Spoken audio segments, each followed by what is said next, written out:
Dugaan korupsi penjualan aset Yayasan Batanghari 9 berupa asrama mahasiswa di Jogja, Kejati Sumsel melakukan sejumlah penyidikan. Mbak Eni Siko saksi dipanggil Kejati Sumsel guna dimintai keterangan.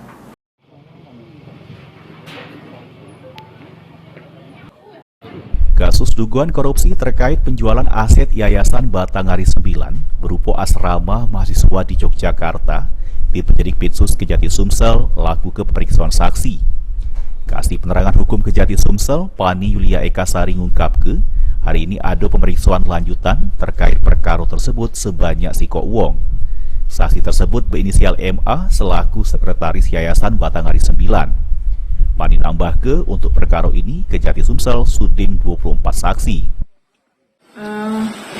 Update hari ini untuk terkait perkara tersebut ada pemeriksaan lanjutan ya atas nama saksi inisialnya MA selaku Sekretaris Yayasan Batanghari 9 seperti itu.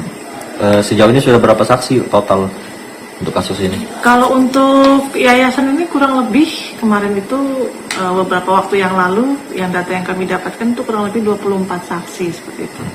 Dari hasil penggeledahan kemarin apa ya? Kalau boleh tahu sekarang?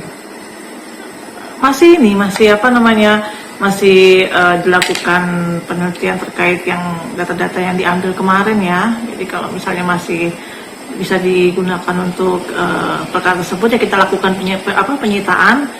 Kalau tidak ya dikembalikan kepada saksi tersebut seperti itu.